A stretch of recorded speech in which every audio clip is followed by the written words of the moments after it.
Hello guys, welcome back to my channel. তোমরা সবাই কেমন আছো? আশা করছি ভালো আছো। তোমাদের আশীর্বাদে আমিও ভালো আছি। জটেশ্বর মন্দির, এটা মহানাথ জটেশ্বর মন্দির। তো এখানে আসতে গেলে পান্ডুয়া থেকে মহানাথ 7 কিলোমিটার আসতে হবে। ব্যান্ডেল থেকে 17 থেকে 18 কিলোমিটার আসতে হবে। প্রথমে জটেশ্বর বাবার মন্দির, সাইডে মা কালীর মন্দিরও আছে। প্রথমে জটেশ্বর বাবার মন্দির, এখানে জটেশ্বর বাবা বসে আছেন মন্দিরের চারি সাইড। প্রথমে এটা মন্দিরের প্রথম প্রবেশ পথ, মন্দিরে এখানে প্রথম প্রবেশ পথ। এটা হচ্ছে মন্দিরের পুরোহিত, ইনি এখানে সকাল বিকেল পুজো করেন।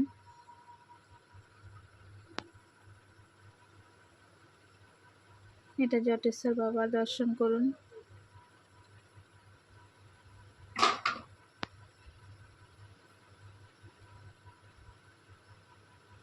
এটা মন্দিরের ভিতর, এটা মন্দিরের সামনের সাইড,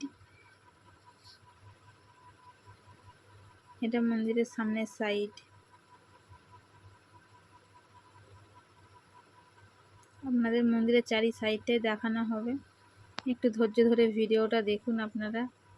এটা মন্দিরের ওপর পজিশন, এটা মন্দিরের সাইড, এটা বাঁ সাইড, এটা ডান সাইড। এটা পুরো মন্দিরের সামনের সাইডটা, এটা বাইরে থেকে মন্দিরের সামনের সাইড। এটা চারদিকে, মন্দিরের চারদিকটা। এটা মন্দিরের চারি সাইড। এটা বট গাছ, মন্দিরে অনেক পুরনো বট গাছ, তার পাশেই মায়ের মন্দির। এবার আসুন মায়ের মন্দিরে যাওয়া যাক, মায়ের দর্শন হবে। সামনে একটা তুলসী মন্দির আছে, এখানে ধূপকাঠি ধরানো হয়, মোমবাতি ধরানো হয় প্রথমে। আসুন মায়ের দর্শন করুন, মায়ের দর্শনে দুঃখ কষ্ট কেটে যায়। মায়ের মন্দিরের চারিদিক দেখানো হবে আপনাদের। এটা হচ্ছে মায়ের বাঁ সাইড, এটা হচ্ছে মায়ের ডান সাইড। এবার বাবার সন্ধ্যা আরতি দেখা যাবে। মায়ের দর্শনের পরে বাবার সন্ধ্যা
বাবার আরতি শেষ হয়ে গেছে। এবারে শান্তির জল দেওয়া হচ্ছে।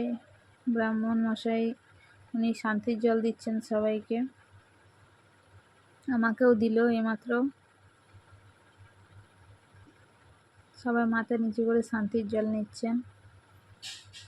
এনারা এখানে ঢাক ঢোল বাজান। এবার প্রসাদ দেওয়া হচ্ছে, বাবার প্রসাদ দেওয়া হচ্ছে। আমার ভিডিও ভালো লাগলে সাবস্ক্রাইব করে দিন। পুরো ভিডিও দেখার অনুরোধ রইল আপনাদের কাছে।